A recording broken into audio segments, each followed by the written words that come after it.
Yeah, I have the misfortune of losing my voice on a day I actually have to talk. So, I am in the Department of Forest and Wildlife Ecology. Excited to be here. We just moved about a year ago from SUNY Binghamton. And I'll start this talk broadly with the idea that we all recognize the world is rapidly changing in a number of ways, from emerging infectious diseases, changes in our climate, pollutants in our environment, and also habitats that are being lost or modified in new ways. So under this broader umbrella of global change biology, my lab, specifically, we're interested in understanding how environmental change, all of these factors here, influence host-parasite interactions. So when it comes to host-parasite interactions, a very broad question that many of us in the field are interested in is why are some communities more susceptible to diseases than others? And so just as an example, here is a figure from a recent publication. What it is looking at will be the declines of amphibians due to a fungal pathogen called BD. The size of the circle represents the severity of the decline. And what I hope you get from this is that there are disproportionate declines throughout the globe. For example, the declines are more severe in Central and South America and Australia compared to the rest of the world. So why is it that these communities are more susceptible than other communities? So when we're thinking about this question, a topic that very commonly comes up is biodiversity. What is the role that biodiversity can play in shaping disease outcomes? And so I put a lot of these publications up here, mostly to say that in the past 2 decades, this idea, this link between biodiversity and disease has been something that has been very hotly debated in my field. And so what I will do in the next 3 slides is first talk about what is the biodiversity-disease relationship, second, why people care so much about it to get inflamed like this, and then finally I'll tell you a little bit more about where we are in our understanding of what biodiversity does to disease, so some mechanisms. So what is the biodiversity-disease relationship? Is the idea that biodiversity can shape disease outcome. So I have a very simple graph here. On the x-axis, we have biodiversity. On the y-axis, we have disease. And just for the sake of understanding, when I say disease, we can think about something like overall infection. So biodiversity, disease. One very common relationship that we can see is something called the dilution effect. So this is the idea that as you increase in biodiversity of a community, you should see a decrease in disease outcome, a decrease in overall infection. So this is really, really exciting for many people because it provides a clear benefit for why we might protect biodiversity. You protect biodiversity, you get this benefit of decreased disease. The challenge and also some of the controversy comes in that sometimes you see something that looks like this. Sometimes you get no relationship between biodiversity and disease. And then other times, you get the complete opposite effect, where as you increase in biodiversity, you get more disease or amplification. And so I mentioned in the past, there used to be a lot of debate about which one of these relationships is correct or more common. Where we are now is we know all of these different relationships happen. We want to understand the mechanisms driving when biodiversity protects a community or when biodiversity can harm a community. And so in the next 2 slides, I have generated very simple communities to sort of walk us through what theory predicts, or when theory predicts biodiversity should help disease and when it should enhance disease. So I'll start first with the dilution effect. This is again the idea that as you increase in biodiversity, you get a decrease in disease. So here are 2 hypothetical communities. This is a lower host diversity community, so just one species, the blue community, the blue species community. And then the other side is a higher host diversity community. So here we have 3 species. For the sake of this example, let's just say that in this lower host diversity community, they're all very susceptible to the pathogen. If a pathogen is in the water, all of these tadpoles will be infected. So we'll just call it 100 units infection. So what about the higher host diversity community? Theory predicts that when you increase diversity in the community, you're much more likely to get hosts that differ in susceptibility to that pathogen. So For example, let's just take this red tadpole. When you have higher host diversity, we're more likely to get a tolerant host in the mix. And so in this situation, you have the disease, the pathogen. The pathogen might be drawn to the tolerant host, but because the host is tolerant, that pathogen doesn't successfully infect the host. And so you might get something that looks like this. So having the tolerant host in the community can act as a decoy, reducing overall pathogens in that system. And so graphically, it might look something like this. As you increase in biodiversity, disease decreases. So that's the dilution effect. And the point I want to make is that this all happens because of variation in susceptibility to disease within that higher diversity community. So in this example, I made that red tadpole a decoy species, one that is tolerant. But let's make that tadpole a reservoir host. A reservoir host is a host that harbors the pathogen, generates more of the pathogen, and sends it out to the rest of the community. So as you increase in diversity, you might be more likely to get a decoy host, but you might also be more likely to get a reservoir host. In this scenario, you have the pathogens, they get attracted to the reservoir host, it gets regenerated within the reservoir host, and actually this might lead to an increase in disease outcome. So then you get something that looks like this. So all of that background hopefully to get us all to one point of understanding, which is this biodiversity-disease relationship. It is something that is equivocal in nature. Where we are now is trying to understand why this is the case. And one of the hypothesized reasons is because of variation in host disease susceptibility. You manipulate host disease susceptibility, whether it's a diluter species or an amplifier, you get a shift in these relationships. So, host susceptibility. There are many of us, including in our lab, that think about what makes a host more susceptible to its pathogens. You might look at things like physiological metrics or immunological metrics or even behavioral differences that might influence disease susceptibility. However, as I alluded to before, the world is rapidly changing. What we don't understand well would be how pollutants in the environment influence patterns of host susceptibility. This matters because we're interested in why it is that sometimes biodiversity protects communities from disease and why it enhances disease. So the broad question in the first part of this talk will be focused on integrating this ecotoxicological perspective into our understanding of the biodiversity-disease relationship. Can pollutants modify host susceptibility, and does this and can this influence that relationship between biodiversity and disease? Similarly, in the second part of this talk, recognizing that pollutants can have diverse effects on host susceptibility. One way is to directly affect the host, change its immune system, and that changes susceptibility. Or it can be a lot more cryptic.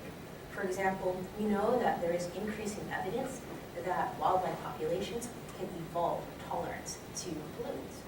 This is great in that these host species can become more tolerant and live in these contaminated environments. But being tolerant to things like pesticides might come at a cost that influences their susceptibility to disease. So this cryptic variation caused by evolving tolerance to pollutants may then also influence the direction of this biodiversity-disease relationship. So in the second section, I'll talk about why we think it is so important to also integrate in this evolutionary perspective to understanding how pollutants influence the biodiversity-disease relationship. Now lastly, the third part of this talk focuses on the idea that pollutants, biodiversity, these are topics that have really broad societal interests. And so in this last section, I'll talk about how we have worked to integrate in community science into our understanding of the biodiversity-disease relationship. So here I'll talk about some of our work, more on the social science realm, thinking about art, graphic novels, and children's books and how they contribute to broadening participation in science. So here's a roadmap for today. I'll talk about the ecotoxicological approach. I'll talk about then the evolutionary perspective, and I'll finish with our community science approach. All right, so starting right off with the ecotoxicological approach, in this section, the broad question I will ask is, can pollutants influence biodiversity disease relationships. When it comes to pollutants in this section, I'll tell you about some of our work with secondary salinization or the influx of salt into freshwater ecosystems. There are many ways this can happen. The use of road salts on the road can cause the salts to flow into freshwater systems. Agricultural irrigation can bring salts onto fields, which then can flow into freshwater systems, and then also coastal flooding can bring salts into freshwater systems. And so we can use salinization to understand the biodiversity disease relationship, but also understanding how salinization influences freshwater ecosystems has broad conservation implications as well. So it also is something that we care about in terms of how salt influences our freshwater resources. So to address this question, can salinization influence the biodiversity disease relationship? There are two questions that we have to address. The first is, we need to understand what salt actually does to a host's susceptibility to parasites. So that first step here, how do pollutants affect host susceptibility? From there, because we know that patterns of host susceptibility is an important mechanism shaping the biodiversity disease relationship, if we know what salt does to host susceptibility, we can then make predictions about how salt will influence that relationship. So those are the two questions that I'll talk about in this section, and this is work done by my former PhD student, Dr. Nick Voss. Okay, so what Nick did, to address that first question, what does salt do to a tadpole's susceptibility to parasites? What he did was he took 3 common species of amphibians. They overlap, they interact with each other, they're in the same ponds. He exposed them to 2 concentrations of salt, either no salt or 1 grams per liter of salt. For reference, 1 grams per liter is a concentration that is sublethal, and also it is an environmentally relevant concentration. It's a low amount that you could find in nature. So he did it for all 3 of the different species, and then after exposing them to salt, he exposed them to 50 trematodes. So this is a trematode. It is a parasite that is very commonly found in our pond and wetland ecosystems. What it does is it insists in the kidney tissue of the tadpole. It is usually not lethal, but it is a dose-dependent parasite, meaning the pathology is more severe with more parasites encysted. So just moving on to the data. On the x-axis here, we have the different amphibian species. On the y-axis, we have the average number of cyst parasites that successfully got into the tadpole. So I'll start first with variation in the susceptibility of these species in the absence of salt. So one thing to take away here is that peepers, wood frogs, toads, they all have very similar susceptibilities to this parasite in the absence of salt. What happens when you add salt? Peepers become about 34% more susceptible to the parasites. Wood frogs become about 64% more susceptible. And toads, they don't seem to care. Salt or no salt, they have similar levels of susceptibility. And so a few things to take away from this. One major take home is that, as you can see, even these low environmentally relevant concentrations can have important impacts on these communities.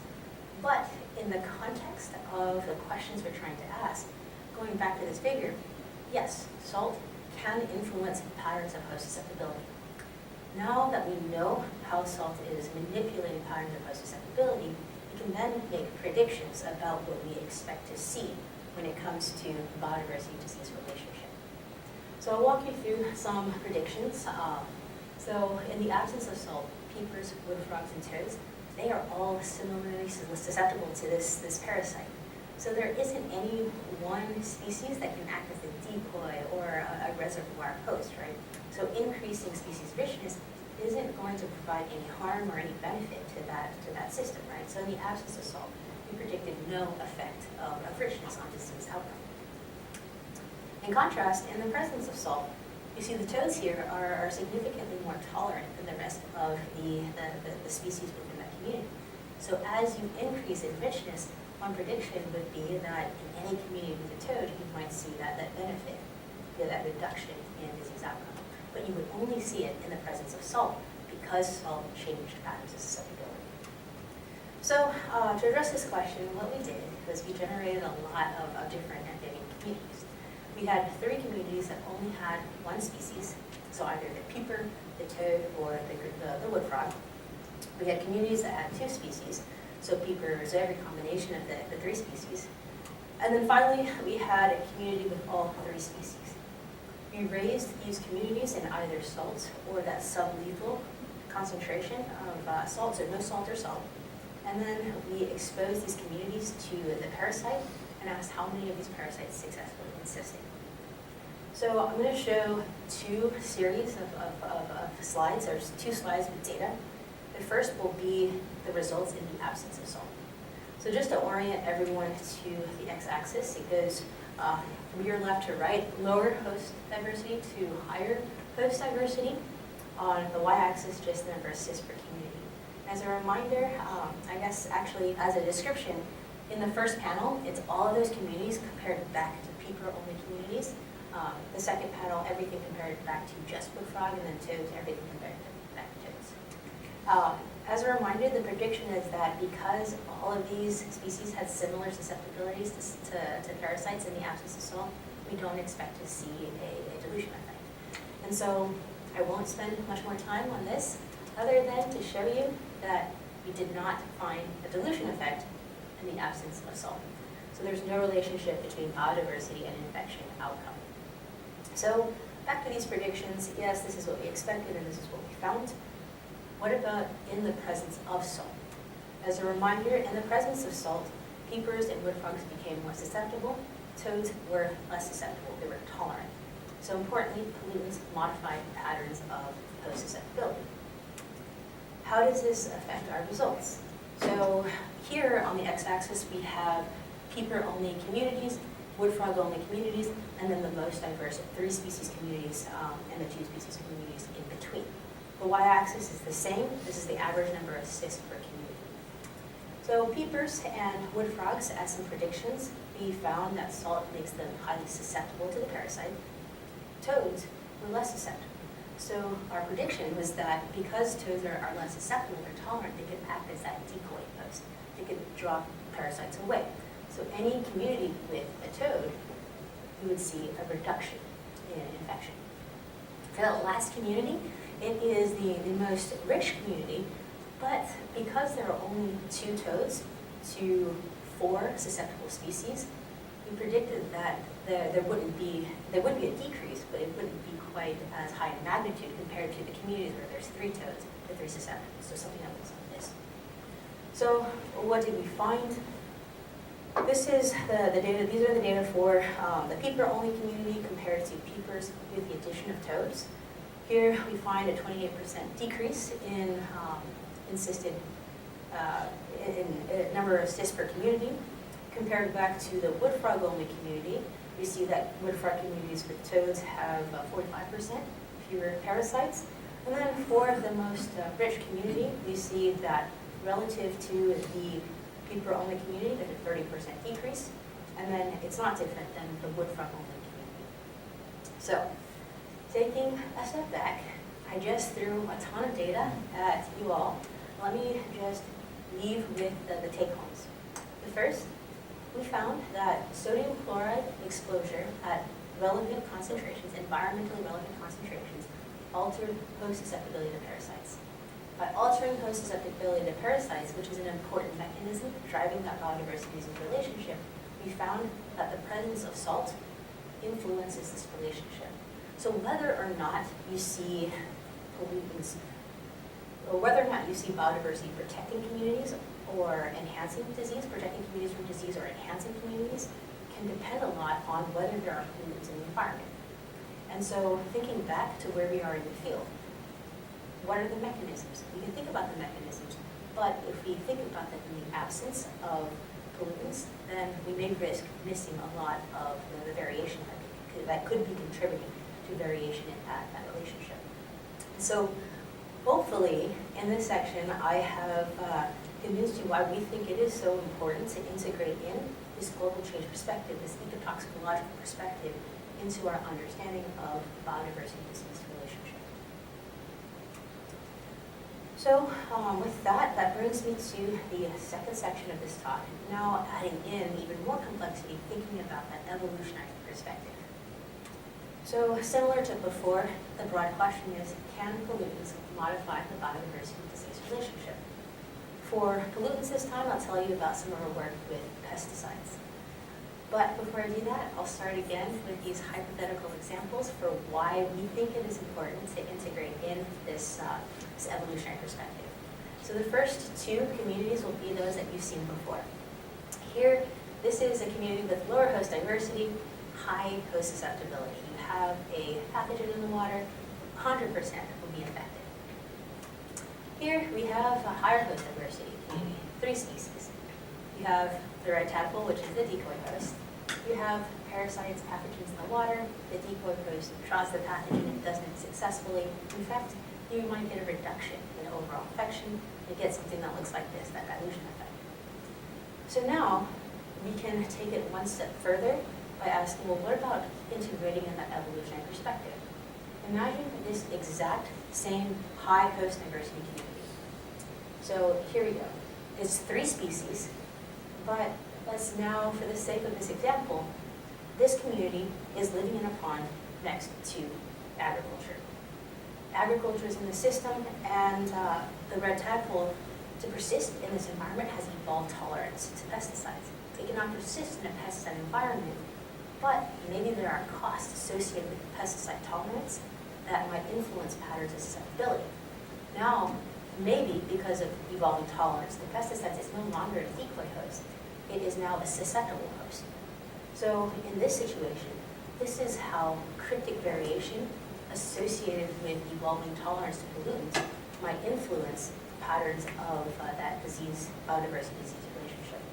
So now, despite community A and community B having similar levels of richness, we don't see the same relationship because of that cryptic variation due to costs associated with tolerance, leading to variation in disease susceptibility.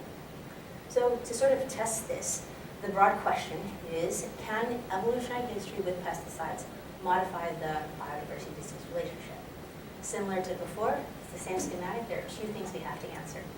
1, does evolving tolerance to pesticides introduce that cryptic variation that leads to host susceptibility to pathogens, so variation in host susceptibility to pathogens?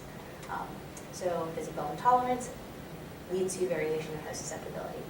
Next, if it does, if there is evolved tolerance leading to variation in host susceptibility, can this cryptic variation influence that biodiversity-disease relationship? This is work that was started by my former PhD student, Dr. Vanessa Werthner, and is currently being worked on right now by Isabella Tuttle, who is sitting right there. So this is thanks to her that I get to be presenting all of this work. So to address these 2 questions, what I want to tell you about first is the model system that we work with. Across the landscape, we know that agricultural activities can have many effects on natural ecosystems. One way that my lab has been tracking these effects over 16 years now is to look at tadpole tolerance to pesticides across this gradient, from more agriculture to less agriculture. And so what have we found? On the x-axis here, this is distance to agriculture. So closer to agriculture on this side, further from agriculture on that side. On the y-axis is just tolerance, a metric of tolerance. Here I'm just showing the relationship between distance to agriculture and tolerance to 2 very common insecticides, malafine and carbaryl. But what we have consistently shown is that wood frogs living closer to agriculture are more tolerant to common pesticides than those living further from agriculture, suggesting and consistent with the idea that those wood frogs living closer to agriculture have evolved tolerance to pesticides. So besides being optimistic, this system also provides us a really useful model for addressing that original question. Does evolving pesticide tolerance influence disease outcome? What we can do is we can take those populations that we know have either evolved tolerance to pesticides or not, and ask, how do they vary in their susceptibility to a common pathogen, rhinovirus or FE3? FE3 is a particularly nasty virus. It is transmitted through direct contact, and it typically is highly lethal, so it can cause mortality within 10 days. It's found throughout the Madison area. Is something that we study quite a bit in our lab. So what we looked at here is, on the x-axis, does evolving tolerance to pesticides, more tolerant on your right, less tolerant on your left, does this affect susceptibility to rhinovirus? So what we find is that pesticide-tolerant tadpoles, or those living closer to agriculture, have higher amounts of rhinovirus. And so what does this mean in the context of the questions that we're asking? We have this variation in tolerance to pesticides, and it is related to susceptibility to disease. So we know now that pollutants, evolving tolerance to pollutants, can influence patterns of susceptibility. We can now use this system to then make predictions about how evolving tolerance to a very common pollutant can influence the biodiversity disease relationship. So the second question is, can that variation associated with evolved tolerance and pesticides alter the biodiversity disease relationship? Here again, we generated these artificial communities in the lab. Single species communities, so this is all wood frogs. And I forgot to mention before, but when we manipulate the richness of a community, we manipulate the number of species, but we keep the density all the same. So all wood frogs plus toads, wood frogs plus peepers, and then all three species. And so what we can do is we can build these communities first to look at the relationship between biodiversity and disease. And then to see if evolving tolerance to pesticides influences that relationship, we can then swap out one of the hosts. We can swap out the wood frogs, and we can ask if they have evolved tolerance to the pollutant, how does it then change that relationship? So here on the top we have in red, and these colors will be consistent throughout. In red, the red wood frog, no evolved pesticide tolerance. In green, evolved pesticide tolerance. So they're also tolerant to FE3. We built these communities. We introduced the virus. This was all done in many Lowe's buckets. I think we might have over 200 of these types of buckets in our lab, but they're meant to be arenas in which you can have more interactions in terms of direct contact and avoidance behaviors. And so we built them in these mesocosms, and I'll walk you through first some predictions, and then I'll show you the data. So x-axis, everything on the left panel, these are communities that have not evolved tolerance to pesticides, at least the focal host, just the wood frog. The communities on the right, these are ones that have evolved tolerance. The y-axis is now percent mortality. We know how susceptible these tolerant and non-tolerant wood frogs are, so we predict that the ones that are susceptible or that have evolved tolerance to pesticides, they would have high mortality. They're more susceptible versus the ones that are more tolerant. Drawing your attention to the smaller graph, we know that toads and chorus frogs are less susceptible to the pathogen. So we predict that any community with these species, the toad or the peep or the chorus frogs, they would act as that diluter species. So we should see that decrease again in percent mortality, disease outcome as you increase in richness. We expect the same thing for the communities with tadpoles that have evolved tolerance, but that decline would be less in magnitude, mostly because that wood frog only community starts off at a lower point. And so what did we find? We'll start first with the communities that have no evolved pesticide tolerance. Compared to the wood frog only community, the most rich community, we find a significant decrease in disease outcome. So something about being in that richer community protected the communities from mortality, from that higher mortality. In contrast, when we look at the communities, it's the same communities, same number of richness, just swapped out with a tadpole that has evolved tolerance.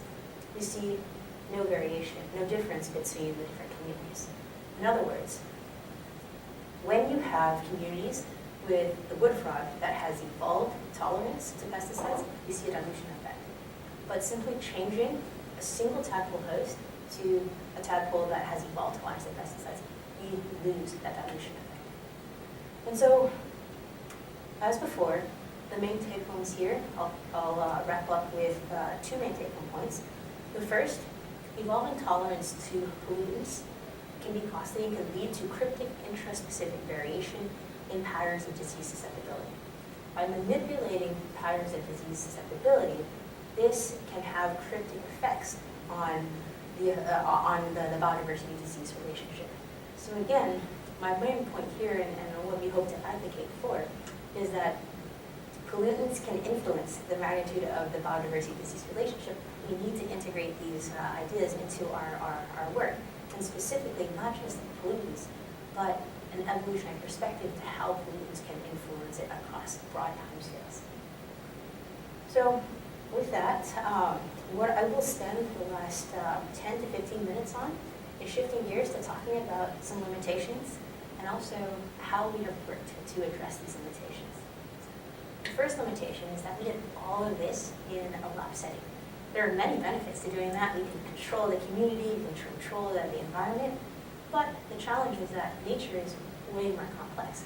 I talked about pesticides, I talked about salt, but in nature there are multiple contaminants interacting, as well as variation from year to year in climate, in the hydro period, for example. And so what we have done this past summer is thinking about, is biodiversity disease relationships influenced by human activities in natural ponds? So now moving it outside the lab to our surrounding areas. This is work done by my current PhD student, Mary, looking at multiple ponds in the Madison area. What Mary led was a lab-wide effort to survey 12 urban ponds, 13 green space ponds, and 11 rural ponds, and surveying these ponds for a wide number of metrics. Today, what I'll focus on is just amphibian richness and viral load, because here we're talking about biodiversity and disease in these natural landscapes. So, what have we found so far? So we did this past summer, so I've only been here for a year, so we're still working through the data, but excited to show you a little bit about what we learned from this survey. On the x-axis, this is amphibian richness. On the y-axis is viral load. Each of the panels represents the categories of the pond, from urban to green space to rural. And I just showed you here, in the absence of amphibians, we did not detect coronavirus, which is a good thing. In urban and green space ponds, as you increase in richness, you see no change in disease outcome and viral load. In contrast, in rural ponds, what we find is that as you go from 1 to 2 species, there's actually an increase in disease outcome. So this is an amplification effect, the opposite of what we found in the lab. So as you increase in richness, you have higher incidences of higher viral loads. And so, a few take-homes. The biodiversity disease relationship depends on human land use. This is consistent with the lab work, but in the opposite direction. And so we started thinking a little bit about why this might be the case. One of the things that stands out right away is that amphibian richness in our communities is relatively low. 2 species, maybe 3 at the most in some of the ponds that we were in. And so if you were here in Madison this past summer, we went through an extreme, I think they called it, yes, T3, an extreme drought condition. And so one of the things that we thought about was thinking, well, did the drought differentially affect these different communities? And one of the coolest things about UW-Madison is that there is a long-term ecological research group here that actually started monitoring amphibian communities in 2019. So the drought started happening in about 2021. And so here what I'm showing, the urban, the green space, the rural, amphibian richness over time. So in urban settings, you do see a decrease over time. In green space settings, again, that decrease in amphibian richness over time. But in rural settings, you see a much more severe decrease in richness over time. So they did start with a higher richness and then a decline was more. And so where we are now, amphibian richness decreased over time. Rural areas experienced the greatest decrease over time. Is this one reason why we see the effect of amplification in just rural areas but not the other areas? That's one question that we hope to pursue, but also brings up a very important limitation in this fieldwork. The first is that there are limitations in temporal scale. This was a drought year. Will we see the same thing in non-drought years? Will we see the same thing when there is an abundance of water? These are questions that my current postdoc, Dr. Zach Kajewski, that he's working on right now in collaboration with the Wisconsin DNR. If you don't know, the DNR has this really amazing program. It's the Frog and Toad Call Survey, where community scientists, citizen scientists throughout the state go out, they listen to frog calls, and they record richness. So what we can do is then we can ask, how does climate one year influence diversity in this year versus another year? So that's something that we're really excited to be able to do in the next year or so. And then also, I mentioned the MTL-LTR, long-term research group. One of the things that would be really awesome is they already are surveying a number of ponds throughout the Madison area. As far as I know, there are not very many other long-term research data sets looking at how disease dynamics change across time. We know that diseases are emerging at unprecedented rates, but incorporating monitoring is important to actually showing the declines, why they're declining, and understanding a little bit more about that. It's something that we hope to pursue soon. That temporal scale and also spatial scale, increasing that. All of this combined, we are one lab. Even if we integrate in with the LTER, there are limitations in human power and what we can actually go out and do. And so in this final section, what I want to talk about is how we can incorporate the community in helping us to understand better how humans are influencing biodiversity, and then how this biodiversity is going to be shaping disease patterns. So community, citizen science, there are many benefits that people talk about. It's a win-win. Scientists get to survey a broader area, community members get to learn about science. So when it comes to sort of this realm of our research, we're interested in two questions. One, how can we generate community interest in research? Do they even care? How do we get people to care about things like frogs and disease? Next, if we're going to ask them to collect data, how do we ensure that the data collected are of high quality? So I'll talk about these two questions and what we've tried to do to address them. So first, how do we generate community interest? I'll tell you about our work with non-traditional educational resources and how we've used them to try to improve public interest in our research. I'll tell you about work from Benjamin McLaughlin. He was a former undergrad in my lab. And then a current PhD student, Ricky, who works in the realm of non-traditional resources in education and perceptions of science. So what did Ben do? The first project we ever worked on together was to ask, can we use an art show to get people to care about our wetland research? In other words, what he did was he took two publications, generated incredible art pieces to communicate some of the findings from those publications. Then he invited the campus community to visit this art show, and they took surveys before and after going through the art show. In total, there were 188 total participants, but after screening for those that didn't do a pre or a post survey, we ended up with 155 total participants. What you see on this x-axis here, this is before and after the exhibit.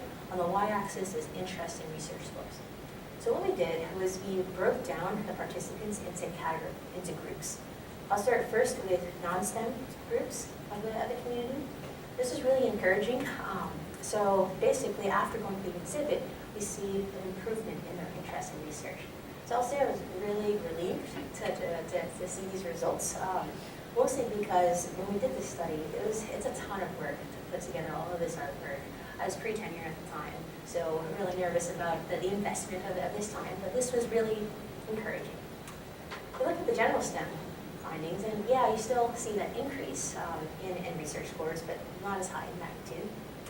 And then you look at the folks that are already interested in ecology, and you see no change in their interest in research. So this sort of tells us two things. One, art can improve public interest in our research, but there seems to be a ceiling in how interested somebody can actually be in research. And two, it is critical to think about who your audience is. In terms of the investment in time and resources in doing this, I would absolutely do this again for non-STEM members. But I don't think I would do it again if the community, the audience were ecology or even general STEM folks. We might convince me general STEM.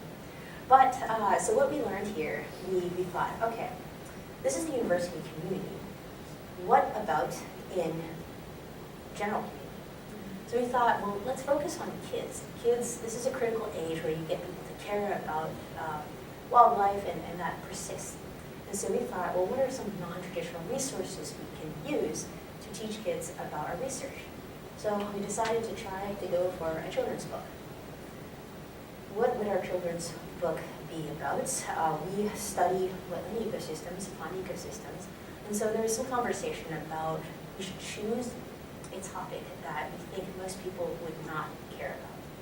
So choose something that if we showed that perceptions did change, it was something that was not charismatic to begin with.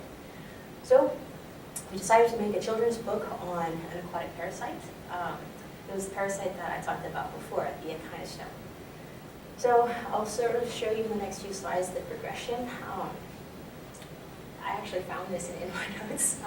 This was the original vision of my drawing of the children's book. I try so hard, but I'm not an artist. I wish I had some artistic skill, but one day. But Ben was able to take this and turn it into a storyboard, and then this is what the book looks like now.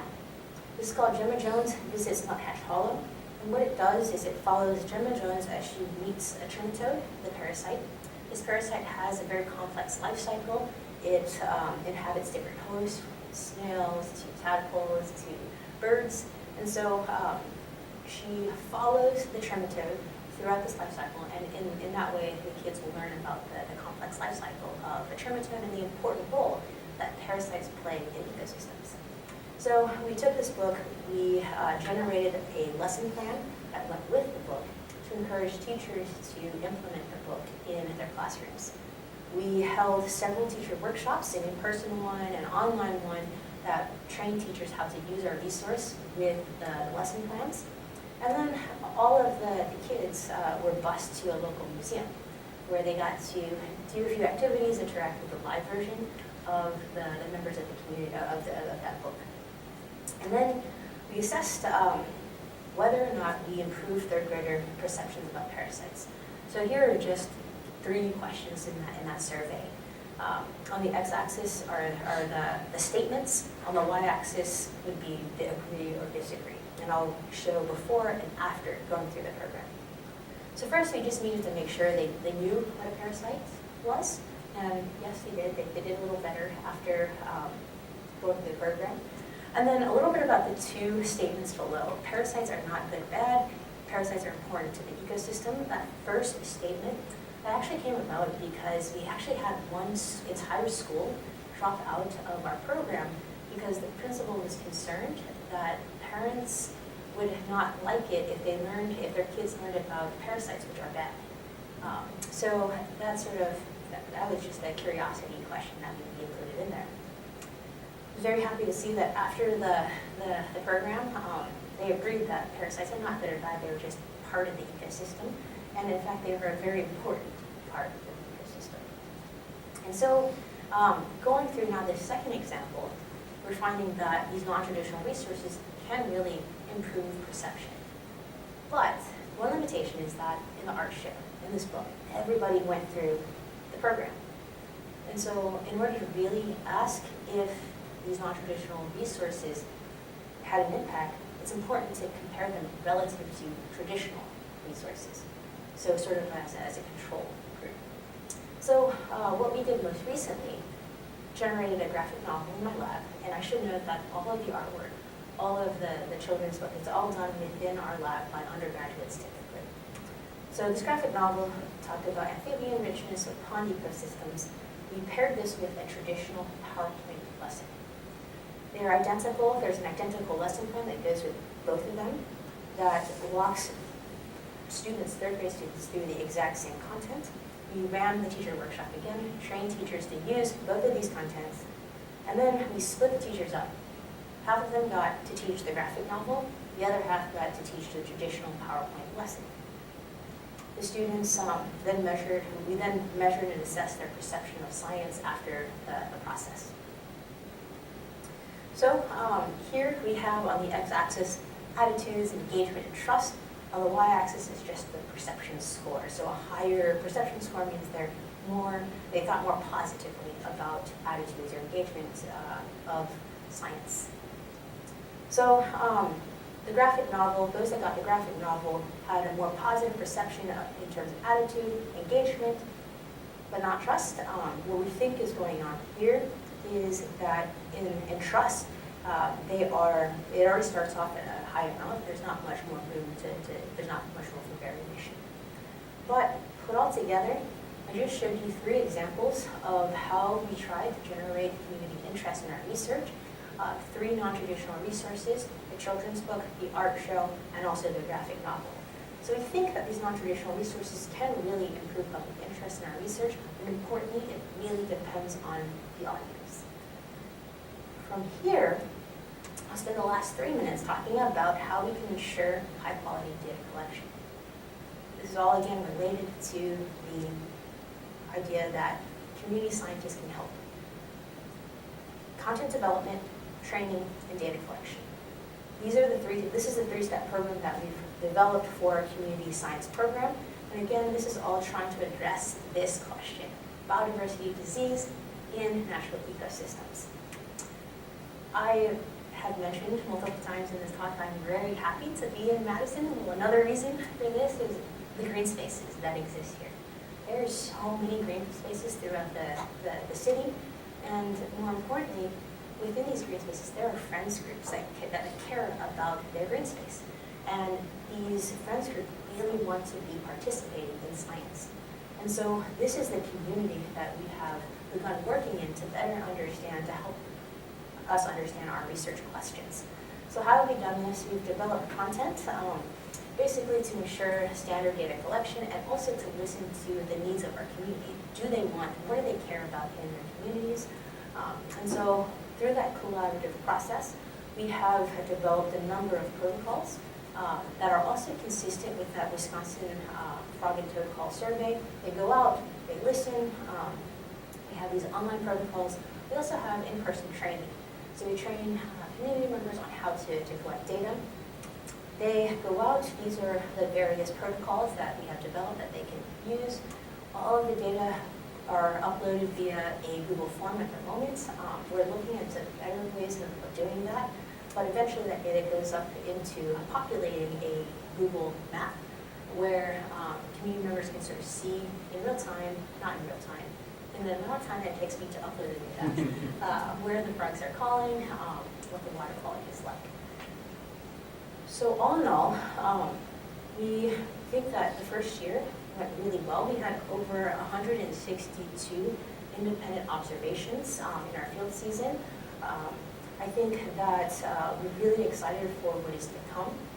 That being said, one of the challenges with this project is that these 162 total observations were done by a handful of people. And something that is really important to me and also members of my lab is how do we broaden participation in science? Given all the benefits of community scientists, we're not reaching as broad of a public as we want. And so, in general, this is what our field looks like. Just to give you context, here we're going to be showing our data, just looking at the percentage of populations of different groups. Here's a legend. The first one will be the US population. The second 2 will be the PhDs awarded in STEM versus my field, which is EEB, Ecology, Evolution, Behavior, and Wildlife. So this is what the US population looks like. This is what PhDs awarded in general STEM looks like. And then this is what it looks like in my field. So we are doing a poor job of making science accessible. That's the first point I want to make here. The second point that I want to make here is if we look at the patterns, here you see for American Indian, Black, Hispanic, Latino groups, you see this decrease in amounts as you go from the US population all the way to EEB. But it is different for Asian Pacific Islanders. For Asian Pacific Islanders, the PhD awarded in STEM, it's overrepresented, but underrepresented in EEB and wildlife. And so my point in showing this is that each group varies in the specifics of what is going on. And so there isn't a one-size-fits-all solution for all of these issues in terms of broadening participation. to broaden participation, if this is something that is important, and it is for members of my group, we need to think about very directed approaches to listening about the situations of a particular group in order to enact change that can actually be impactful. So how we're doing this, thanks to funding by the Morgridge Center, we started working with Bayview, which is an awesome organization, really close to me. I come from a refugee family. This community supports refugees, and what we're trying to do here is bring the science to the kids in these systems, in this organization. ISA is working with Centro Hispano to address a gap in this community. The situation with translation is something that is really important to getting participation. So what ISA will be doing as part of her thesis is to translate everything we've done in protocols with the Friends of Amphibians, and then directly working with Centro Hispano. The final thing that I'll talk about is a more general approach. I showed artwork before. How do we get people to want to participate? We are starting another initiative with artists in our lab with Kira. They've generated amazing, incredible art focusing on pollutants in the environment, biological interactions, and also techniques that we use in this lab. We're going to be having a show next spring. The goal of this is to, one, bring people in, and also to understand if they go through this non-traditional approach, can it change their perception on whether or not they want to participate in community science? And importantly, if they go out and collect data, we'll also see if it actually turns into action. And so hopefully, if you guys are around, this will be something that we'll be doing next year. So put it all together, to summarize, my lab at the moment, we're really interested in understanding when biodiversity influences disease in a positive or a negative manner. We do this by incorporating in the role of pollutants in shaping this relationship. We've thought about how evolutionary perspectives might influence this. We recognize that lab studies are limited. We've expanded to more natural areas. We recognize now that we need more help, and we've done this by working with community members in the area. So, all things considered, this is my lab here. I have the pleasure of presenting all of this work, but these are the people that do it. And so, huge thanks to everyone in these pictures that have contributed to these projects. And also thank you all for listening, and I'd be happy to take any questions that y'all might have. Great, thank you. Thank you. Really, really nice presentation. Questions? Okay, then I get to start. I get to start. I have a couple, but so just maybe the shorter one first. You showed a decrease at one point in amphibian richness, I think is maybe what you called it. Maybe that was attributable to the drought or not. No. Am I right in assuming that that could also maybe increase under other circumstances, or when you see a decrease in richness, do you oftentimes not see a rebound then in richness? That's a great question. I don't know the answer to that as to whether there will be a rebound. Ideally, we would continue to follow these populations, and my expectation is that what is probably happening, we're probably losing those amphibian species that have to overwinter. And so those are things like green frogs or bullfrogs. So as the pond dries, these particular species, their larvae, it takes they have to overwinter to metamorphose out. All of their species can get out before the pond dries. So I'm thinking what is likely happening is that as the hydro period, as the drought reduces the water, it's eliminating these species. So are they still around? I think so. There are likely refuges throughout. The Arboretum comes to mind, but we'll see in a few years. So first of all, thanks so much for this talk. There's a lot of connections.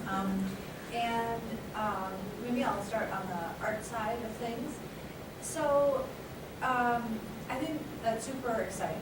And I guess I'm curious whether you do art or whether your students did art before they came, or whether you have some students who are more on the art side and some who are more on the science side, or like, because those are two kind of different skill sets that of course can overlap, but there's a lot of artists who might not gravitate toward this. Like, so I guess, how are you moving forward in this multidisciplinary initiative?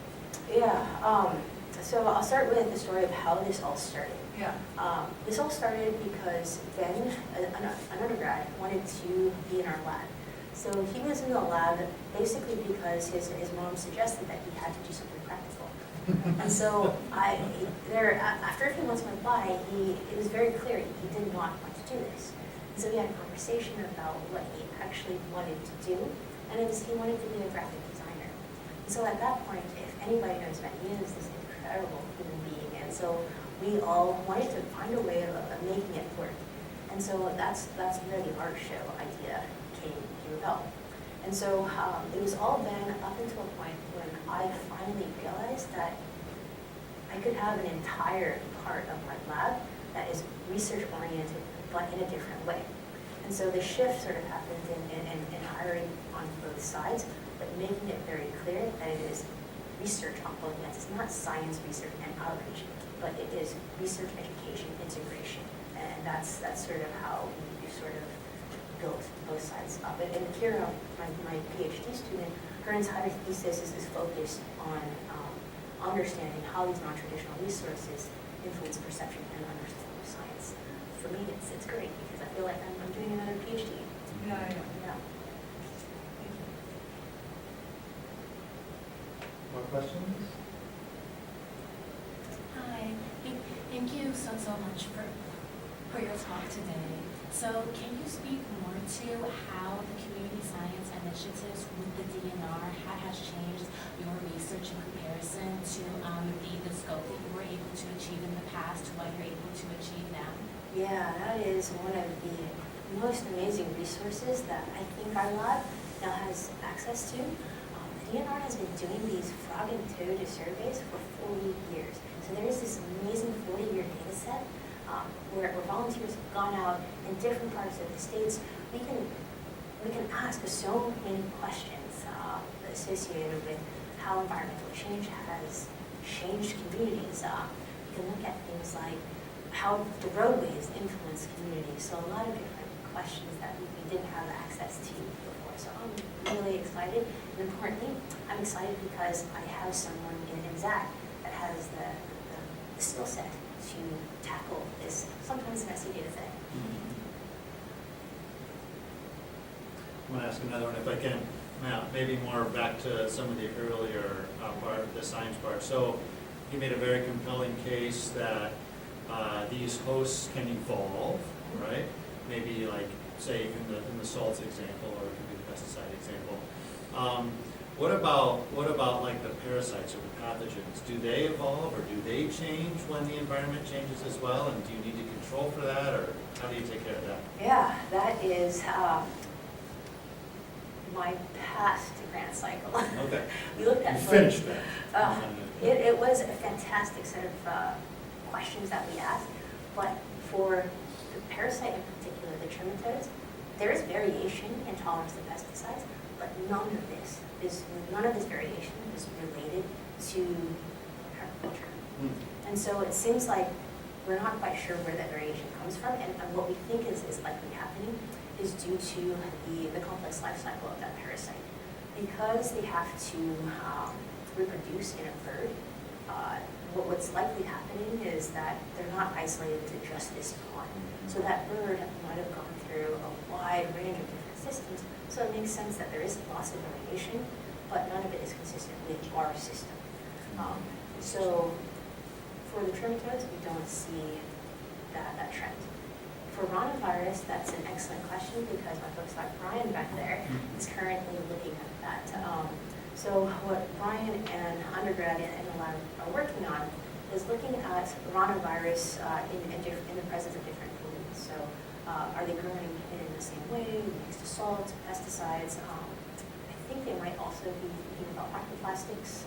So that's coming. Yeah, great.